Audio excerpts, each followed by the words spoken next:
couple of interesting reactions for anyone watching the end of the match. The slow-mo of Nicholas Pooran's winning 6. They cut to spectators from both teams, and it almost seemed as if they both had a similar reaction, a gasp almost of disbelief. For the Gujarat fans, it was like, how can we lose a game? And for Sunrisers fans, it was like, that's exactly what we know our boy can do. Nicholas Pooran, much like his good mate Shimron Hetmeyer not too long ago, taking the side home. 34 of 18 deliveries after Kane Williamson shepherded them.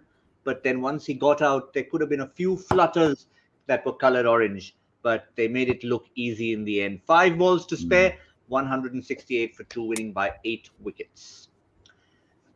Here we are on Cricbuzz Live to analyze that. We did sort of come to the conclusion that anything in the 160 range is not just a Michael Vaughan prediction, it's a Kane Williamson type score. Michael, that's sort of in his territory, and him and his men got them through. Yeah, smart. They played a smart chase there. They got off to a slow start and then maximised that last over the power play. Then Williamson just hung in there and just kind of knocked it around like he does. And then Nicholas Pooran came out and he's a wonderful player. You know, he's got such a great bat swing. As is Shimron Hetmeyer, they've got a similar art that they just make hitting to that leg side look so easy. They ran between the wickets well. You know, those 2s that they were nicking on the onside. Ricky Ponting's a big advocate of the team that runs the most 2s generally goes on to win the game. They were brilliant between the wickets. Just everything that they did today is very much what Kane Williamson delivers for New Zealand. Yeah. Smart cricket, smart tactics, get over the line. It's not always fancy. It's not always flamboyant. Just get over the line and win games of cricket. And that's exactly what they've done. I mean, it's been 3 wins on the trot for Gujarat, but I'm not sure they'll be as gutted as some teams might have been. It's just given them, a reality check, if anything. Yeah, but interesting expression you used there, Gautam, at the start, that Kane Williamson shepherded his side. That had something to do with the fact that he's from New Zealand and there's many sheep there, right? More sheep than men. But he played a lovely innings. He was 27 of 31 balls. And you started to think, right, is Kane leaving it till the end? Then that phase 13 to 16, where I think he got 2 sixes of Hardik Pandya. And I think that is where the tide turned. And if you have one of your gun bowlers going for 46 in a 160 chase, you really don't have much of a chance because it's a 4-bowler side. They've got 4 very good bowlers, but 4 bowlers. And then they're depending on Nalkande and Tewatia and the others to come in.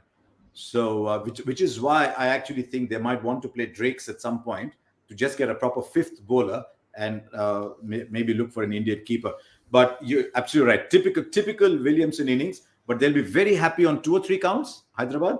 1 that Pooran got runs, and 2 that their bowling is coming together too. They're becoming a good bowling side. Yeah. Yeah, I mean, that was where it all started. I mean, the fact that they were chasing the kind of total they were chasing, you've got to give credit to the bowlers. Otherwise, it might have been a lot more.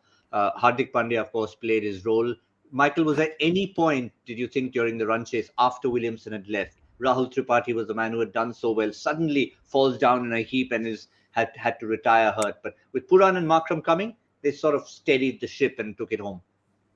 Yeah, I mean, Pooran just hit the boundaries at the right time, so it just relieves pressure. So you're not putting under the new batter any pressure. Markram hit a good shot down the ground, but 12 off 8. It wasn't ever really put under pressure. There was never a time where Hardik Pandya could have really squeezed him and surrounded him with fielders. It was a very classy chase. I thought at the halfway house it was 50-50, but you always felt if Kane Williamson batted a distance, they were always going to have one of those players come out and play a cameo, and exactly what Nicholas Pooran has done. I mean, I wonder how much of an impact Lara's having on someone like Pooran. Just having him next to him in that dugout, just in his ear, probably talking about certain situations, probably just been able to communicate with him in a way that, he's probably never had that kind of communication before in the IPL. And having his hero, I'm sure he is, Lara is his hero, having him right next to him, just having brief conversations. And he's probably going out to bat, trying to, inspire the next generation, but also trying to show off in front of his hero. I just wonder how big an impact Lara's having on Pooran in this year's IPL. I'd love to hear that conversation. I wonder if Nicholas can turn out and tell Brian, it's okay to play the reverse sweep once in a while, Brian. It's okay to get out, It's okay to play these shots. And Brian might say, but I never did. No. Anyway, the only time they had a chance, I think, once Williamson was out, was that over. They needed 28 of 18, and they needed Ferguson to bowl a great over. And that catch that could have gone anywhere, that went off his fingertips. Now that's taken, you never know. That was the closest, but still 28 of 18, you always back the chasing side. That was a strange one. It almost seemed as if the ball sort of went in an arc that the bowler couldn't figure out. I know he had to backpedal, but it seemed to have stayed up long enough. But I mean, it's no point analyzing that. The fact is, as Harsha said, if that had gone to hand, it might have just made things interesting. Yeah, absolutely. I mean, it's been one of those evenings for Gujarat. I think they'll look at that performance and realise they weren't quite on it. I think a real positive for the Sunrisers also that they were so off it in the field that they still managed to get over the line quite comfortably. So I think both teams will look at their performances and go, we've still got quite a lot in the tank in terms of getting to our maximum and our peak performance levels. And that'll be something that Kane Williamson speaks to his players about. He say, yeah, we've won great, got over the line, but there are areas of the performance today that we can improve. And that's probably the fielding and also the start. Getting 25 off the first 5. I'm sure, in times of chasing 180, 190, they're going to have to be a little bit more flamboyant in those first few overs of the power play. So full of positives for the Sunrisers. They've got over the line with, an element of improvement still that they can get to in other games going forward. Let's just put that bowling card up there. Gautam. Yeah, go ahead, Harsha. Yeah, Michael, there's one thing Michael said. He said, always you judge a side when they've lost a couple of games. So I'd like to see how the tide of Gujarat come back from this, because I noticed a couple of things. Twice, Hardik Pandya seemed close to losing it as a captain. Once he hit his head 2 or 3 times. I said, what's happening? Once when Ferguson got hit there, you could read his lips. I don't know if that's just frustration and he gets over that quickly, or he thinks, no, whether that's a little glimpse into the mind of a captain when things are going wrong. So I'd like to see how they come back, especially if they lose another. And then let's see whether the inherent structural weaknesses in the top 4 start to come out. Well, I'll add one more bit to what Harsha just said. It was all those, and there was a time he had a go at poor Sai Sudarshan for not saving 2 when it was clear that Nicholas Pooran had hit it with just the right amount of weightage. There was always 2 in that, and you could hear Swanee on commentary going, Usain Bolt wouldn't have cut that off. So I'm not sure if he was expecting Sai Sudarshan to be 15 yards in which case you're taking a chance with Pooran hitting that big shot. So it was just, it just seemed at times that he was, I wouldn't quite say losing it, but expressing negativity. Never judge your captain when it's going well. Always judge your captain when there's a little bit of adversity and there's times of difficulty, if you want to use that word, or you lose a game and potentially you might lose another game and you've got to manage players, you've got to kind of pump up the ties to get that confidence levels back. That's the art of captaincy, is not when it's easy and you're winning and you're clearing teams out of the park. Many people can captain in those kind of scenarios. It's when you get to a stage of a tight game, can you inspire your players around you to hold the pressure, stay in the game for longer periods, utilise different aspects of your team when 1 or 2 of your players aren't quite having that game that you would have expected. You look at someone like Lockie Ferguson, didn't have the game today that they would have expected. Could have utilised someone else on a given day, or did he just say, I've got Lockie Ferguson, he's going to bowl me 4 overs because it's Lockie Ferguson?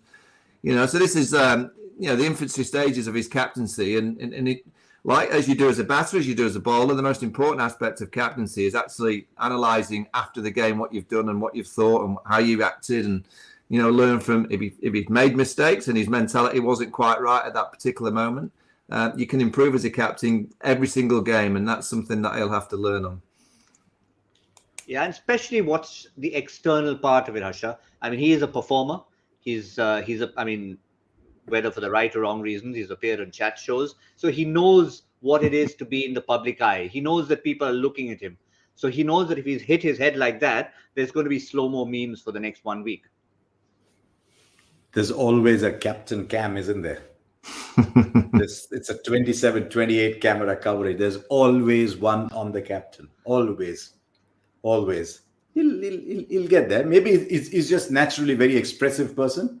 You see that when you do conversations. I did Cricbuzz in conversation with him, and he was expressive. He was gesturing. So maybe he's just that kind of person. So this will be interesting to see now.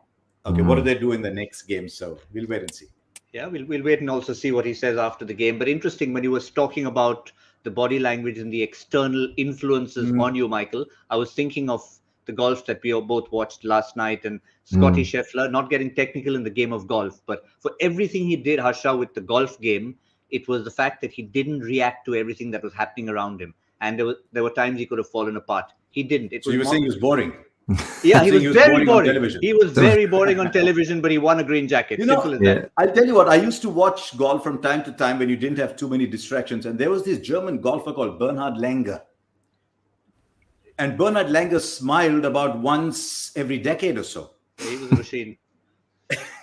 And he was like this machine. He was like a German car. Never went wrong. He just go tuk, tuk, tuk, tuk, okay, par, tuk, tuk, tuk, par. Never dropped a shot when he was in the lead. If he was 2 over, if he was leading by 2 strokes, you were never going to win. Yeah, that's all I know about golf. So that's it. I'm signing up. Just study Bernhard Langer's record on the seniors tour. Is he good? I don't know. Oh, he creams it. Oh, there you go. He creams it. He wins every week. Don't bother turning up if Bernard's in the field. Well, there you go. We could always get to a little bit of an analogy from a different game, but we'll wait and see what Hardik Pandya had to say. But overall, the men in orange would be delighted. Williamson as captain, leading the way, as we said at the start, shepherding his team.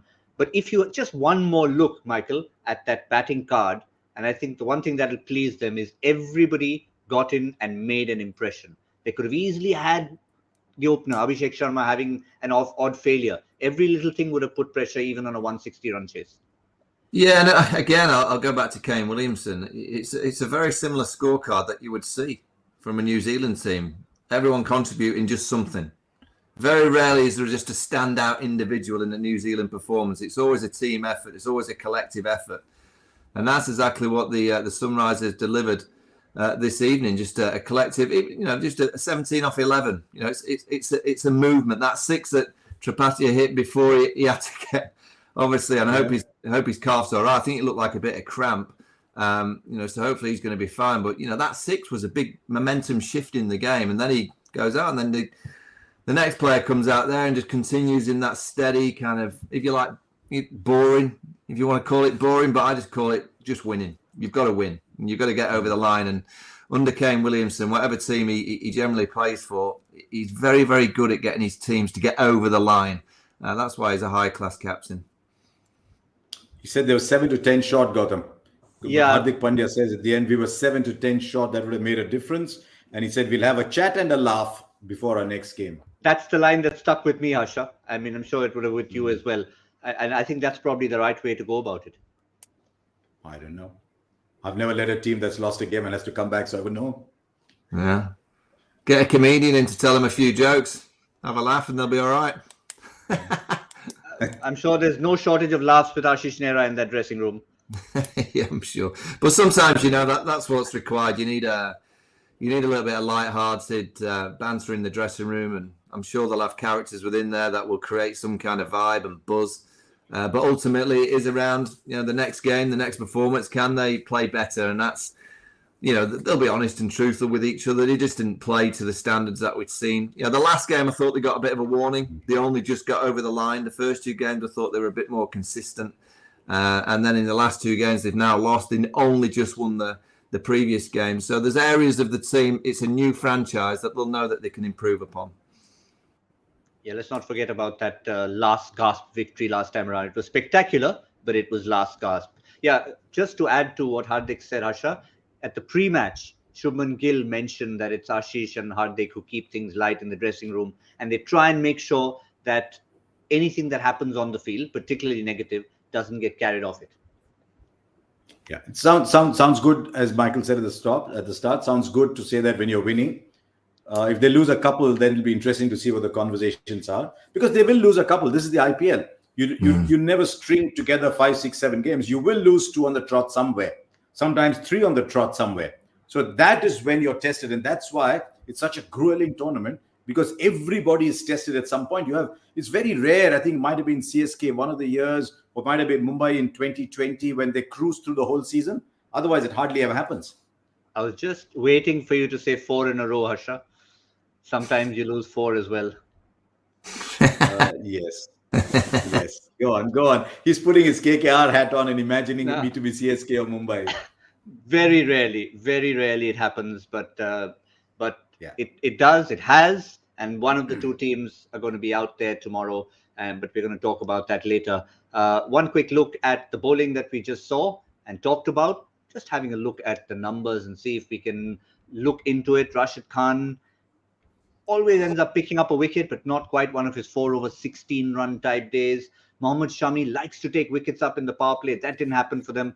But Michael, I guess if you have to look at all those bowlers, even after a couple of boundaries, Hardik Pandya still 10 dots, 4 overs, 1 for 27, opening the bowling, showing the way in a sense.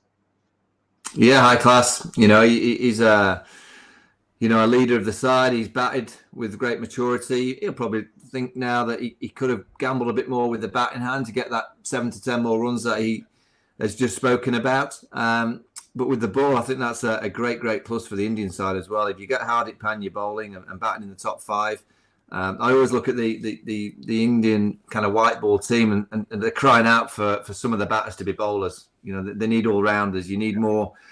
Go back into the day of when the likes of Sachin and co used to Virag just bowl a few overs. Suresh Raina. India need some of that top 6 just to bowl it or offer the captain overs. It just helps as a captain when you've got more options. So I think it's a really big plus for India that Hardik's back bowling, batting nicely. Had a bit of a grumpy moment today with the captaincy hat on, but I would say if you were going to mark him out of 10 for his start as a captain, as a player and the leader, you give him an 8.5 out of 10. He's had a good start. Yeah, fair enough. I wonder if they feel they're confident enough of Darshan Nalkande. They've tried that 5th bowler. They've tried a couple, and he's not. You can't dump someone after 2 games, but they do have the option of bringing in a bowler who bats, but will give you 4 overs. Someone like a Dominic Drakes or maybe another fast bowler in there, and then maybe either for Nalkande or Sai Sudarshan. They'll stay with Sai Sudarshan for a little longer, I think. Maybe get a Drakes for a Nalkande and a Saha for a Wade. They could consider that just to get more overs in. Unless they think, look, Nalkande is good for 4 overs, because their reserve bowler is Tewatia, and he's gone for runs every time he's bowled. So maybe just tell him, look, we need 3 or 2 overs from you every single game. Just one question to finish with on a general topic from both of you. If we look back at the tournament so far and you ask a neutral, what's the most breathtaking bowling you've seen? You'll probably mention Umran Malik, Lockie Ferguson, even Anrik Nokia. But if you have a look at anyone and everyone who's averaged, say, 148 plus, what are the results that they've yielded? The answer probably is not very little yet. Well, you probably look at economies and they've all travelled as well. The ball flies off the bat. You've got to be incredibly accurate as an out-and-out quick bowler in India, because the ball just flies to all parts.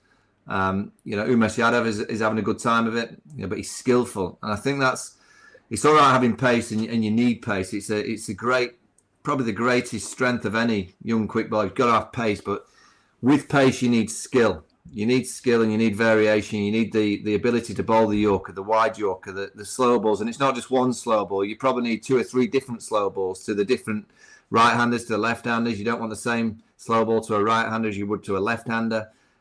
So it's just adding to your database, if you like, as a bowler. It's got to be a continuous, it's like your iPhone, isn't it? It keeps getting updated. As a bowler, you've got to keep resetting and updating your combinations and your different deliveries, because with so much information that players get now about every single bowler that they face, if you don't keep adding to it and surprising the batters, they'll just line you up and know that, particularly in this era, I think most batters who can strike a ball properly, they'll pretty much know that there's 2 balls every over at least that they can strike. So you've got to be exceptional as a bowler. You look at the list of all the quality bowlers that are doing well, they are high class. If you're just mediocre, so Lockie Ferguson had a mediocre night, even though he bowled quickly. It was a bit on a plate for the batters. He's travelled. If you that's why I like the IPL, because it really does distinguish against the real quality And then if you're below that standard, you're going to have an off night, and potentially a couple of off nights and you sat in the bench watching a game or two because you get dropped. That's why I really enjoy the IPL. It's high pressure for all the players. Might be a good correlation, since we measure everything these days, to look at everything that's bowled over 146 or 147 and see where the ball has gone, and see how many have gone to very fine third man and very fine leg. I don't know if there's a correlation. I'm just throwing it up. These days you can measure anything. Because we saw today with Umran Malik as well. One there. And the boundaries behind most times are 57, 58 meters. So you get a lot of sixes. You're getting a lot of top at sixes. Harsha, but as I said, it's only a hypothesis. I study quite a lot of the fields that quick bowlers are having. And I don't think the field settings have actually moved with the times. You know, I still see it mid-off and mid-on in orthodox positions for someone bowling at 150. It isn't going to go to mid. It's going to go wide. It's going to go wide mid-wicket, extra cover, because you're not going to be leaning into the ball, hitting it down the ground. You're waiting on the back foot for that short one, and then you kind of just dip it in for the full of length of the ball, and you're playing it so late it's going to go squarer. So I think square, the wicket fielders need to be behind square, and those third men, fine leg, need to be really fine. They need to be really fine. So you're almost having like two either side behind square at either side of the pitch, because you know the ball's going to deflect. And I also think it's actually almost a backstop. Almost, Gautam. Not to disrespect the keeper, but it's almost that you need everyone really narrow and fine, because you know the balls are just being deflected, and now the ability of the player to do the ramp. There's not many over 145 miles an hour bowlers or kilometres an hour bowler that goes down the ground. They're generally all wide and fine. I can tell you they've tried this fielding position to a few particular players in the Caribbean. I know to Andre Russell, they have someone almost behind the bowler. He doesn't like it, but it's within the rules, and he hits a lot of balls there. Yeah, they've done that to Kieron Pollard as well. But behind the keeper I haven't seen behind the keeper yet. I don't know if you want behind the keeper, but definitely today I think for the first time we saw a third man that was really fine, but we haven't seen enough of that. Well, it takes me back, Michael, to a time when I think it was the one game or one of the games before they made the rules about the fielding restrictions. And if I remember right, I think it was Johnny Bairstow's father, David Bairstow, who was fielding on the boundary line as a keeper. Yeah, Mike Brearley. Yeah. Mike Brearley was captain. Yeah. Everybody was captain. Yeah. All 10 on the boundary. All 10. That was it. Field restrictions in times have changed, but what hasn't changed is the way we add up the numbers every time a team wins the game. It's called the points table. Let's have a look at what's happened here. No one's made a move up there. If Gujarat had won, of course, they would have been Lone Rangers on 8. It means Hyderabad have just sneaked up to 4. So we only have 6s, 4s, and dots. It's like an over. It's like a cricketing over. You either have 4s or 6s, or you have dot balls. Mumbai and Chennai have played out 4 dot balls in the over. All the others have started scoring. So really, it's kind of bunched up, Harsha, at the moment. No one's really gone miles out in front yet, have they? No, it's still early days. So we haven't seen that separation yet. We've seen 2 separated away at the moment, but that leaves as many teams as you have most years. So you've got 8 clustered together with just a win separating them. Look, for example, Hyderabad are 4-2-2. 2 wins, 2 losses. Kolkata are 5-3-2. So if Hyderabad win their next game, they're straight up on par with Kolkata. So at the moment, there's nothing separating them. There's a bunch. Only 2 have separated away. They'll need to drag. If they can drag themselves back in, then wow, we've got some tournament in front of us. We certainly do. But what we do know is that one of the teams who are desperate to try and get off the mark, 4 dot balls in the over, please get that single, get a 2 somewhere to deep mid-wicket, and that is Chennai. They'll be really looking for those 2 points against a team, again, who are looking confident, looking good. Things are coming together for them. The big show is back. So it's going to be quite a clash. Same stadium, 24 hours later, same stadium, DY Patil Stadium, Chennai taking on Bangalore. Now, it's pretty obvious to say, Harsha, that Bangalore would probably start favourites, but Chennai will be hurting, and that maybe just will be their strength, their inner strength. Yeah, I mean, Bangalore, most things right happening to Bangalore. Most important, Virat Kohli got runs. The one thing that's against them is sadly Harshal Patel is not going to be around for that game. It must be a terrible feeling. He's 32 years old. To lose a sister at that age is terrible. So he's not available for that game. That's the only minus. But otherwise, their bowling is looking pretty good. It could get affected tomorrow without Harshal Patel. Virat Kohli back in form. Glenn Maxwell is back playing again. So lots of nice things happening around that side. Faf as captain is doing a very good job, which you expected him to. Whereas Chennai, unlike Mumbai, look, Mumbai, even when they've lost, in a couple of games have had their moments. Chennai have never had their moments, except for that one game where they made 200 and lost, when Shivam Dube came and bowled over number 19. But I think Chennai are struggling big time. So if they can turn it around tomorrow against Bangalore, wow, it's some result. But Michael, I mean, obviously our sympathies are with the family, but from a cricketing perspective, does that give Chennai just a little bit of a sniff? Because he's so impactful. Where he came on in the 7th over in the last game, otherwise generally in the back 10, who do they replace to give themselves that much of an impact? Let's have a look at the squad again. Well, I'm not too sure who they'll replace him with, but he's a big loss, and thoughts with obviously all his family. You're looking at Maxwell. Maxwell comes in without any question. So Faf, Maxwell, then you've got Hasaranga, who's been fantastic. They may bring in, someone like Josh Hazelwood.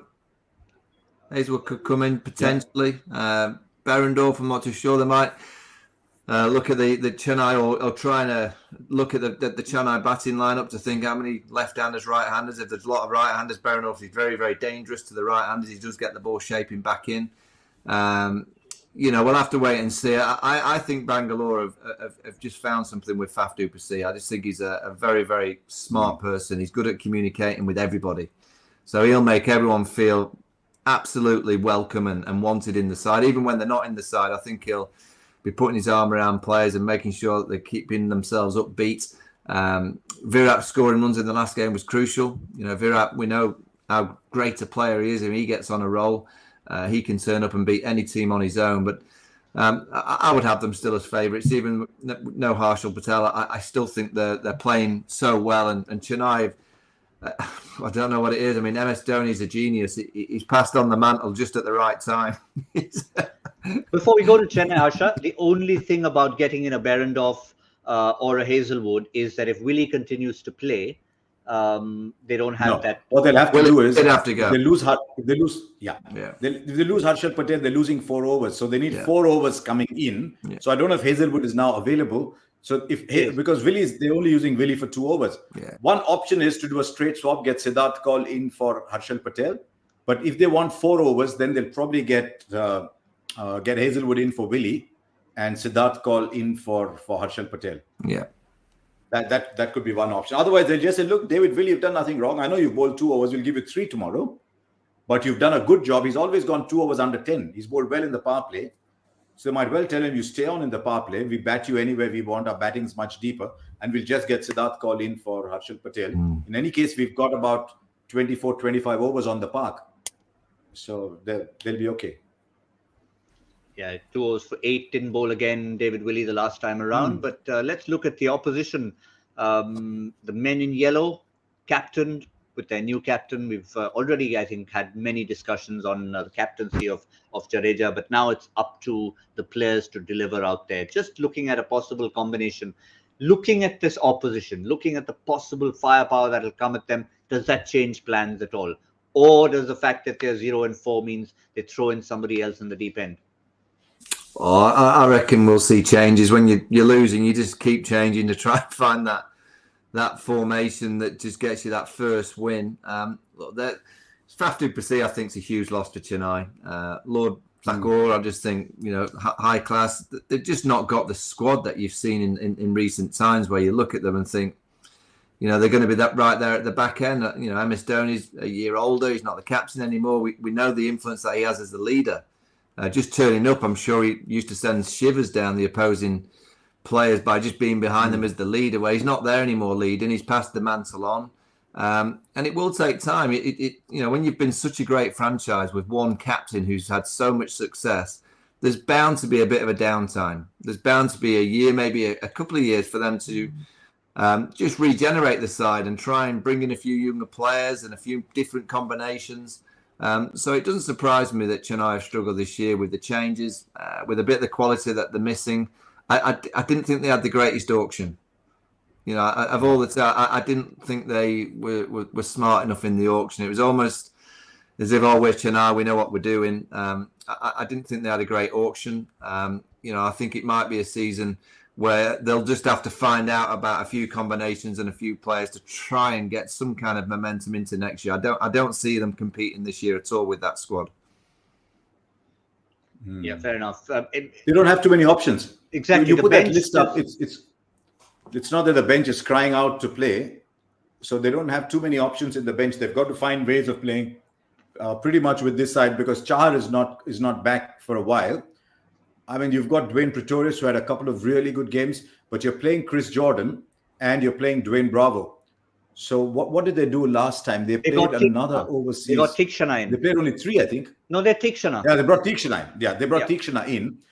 They desperately need that Ruturaj Gaikwad to get going. You see, look, Robin Uthappa is a very good player, but Robin Uthappa is in the evening of his career. Ambati Rayudu is in the evening of his career. So they need someone to say, right, I'm here, I'm going to control the cricket. And that's got to be either Moin Ali or Ruturaj Gaikwad. And I think Gaikwad from the top of the order, if he can do that, then that's fantastic. Because I think the brief given to Uthappa is you go for it. And if Uthappa gives you 20 of 10, if he gives you 25 or 15, that's pretty good. But they need someone like a Gaikwad to get going. On paper, they bat very deep, Gautam. But do they really bat deep? And I think that is something you must ask. In a run chase where you need 45 of 29 balls, can MS do it anymore?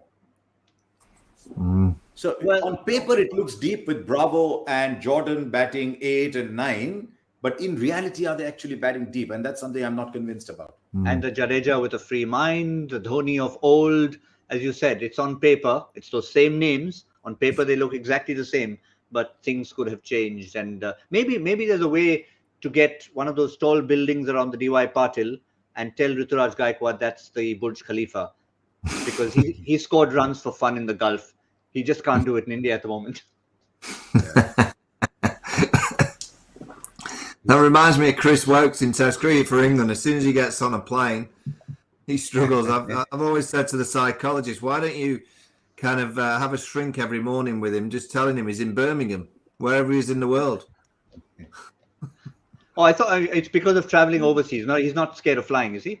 No, he's not scared. He's just every time he gets on a plane, he struggles. So you've just got to have some kind of shrink in your backroom. You know, they have everything in the backroom teams these days. So why not have a shrink that can convince Chris Woakes every morning that he's actually in Birmingham?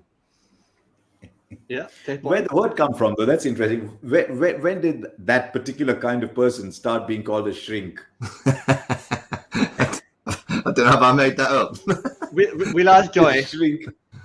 We'll ask Joy. We'll ask Joy. Actually, I've often wanted to ask Joy, why do you know some of the things you know?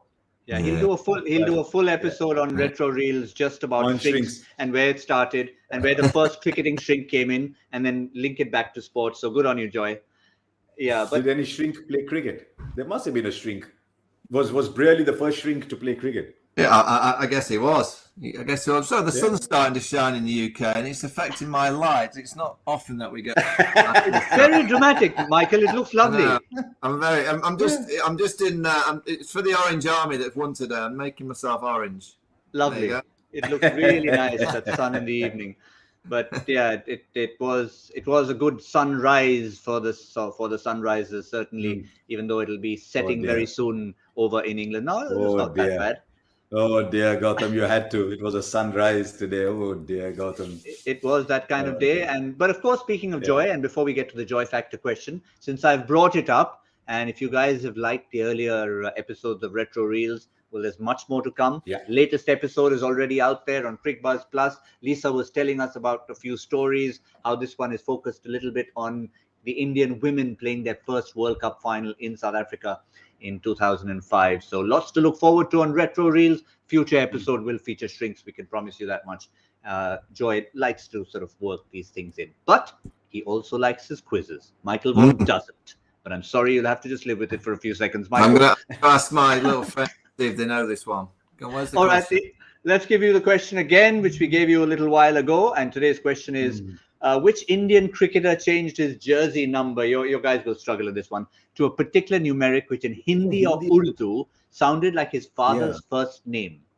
So I'm presuming Hindi or Urdu is particular numeric. It wasn't 1, 7, 8, Yeah. no. Interesting.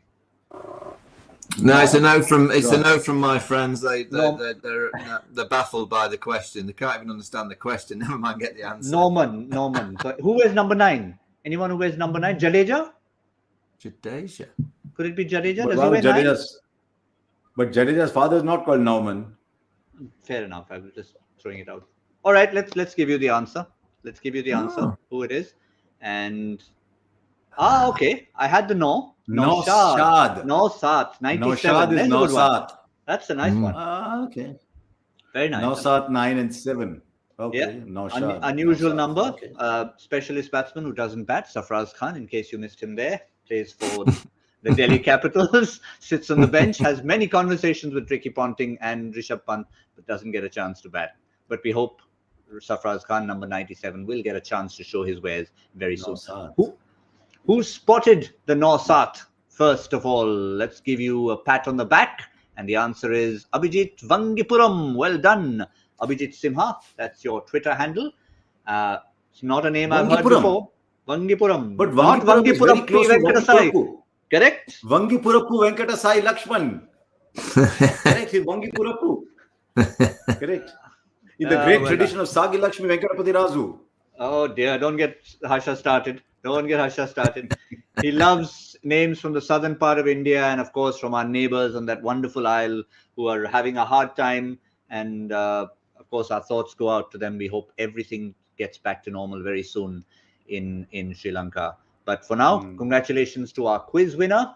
We've got lots to look forward to tomorrow. Yes, it is still tomorrow at 3 minutes to midnight. And it's going to be Chennai against Bangalore. That should be a cracker from the DY Patil for now. From Harsha, from Michael, thank you, gentlemen, and myself, and all of you, thank you for joining us. It's good night from Cricbuzz Live.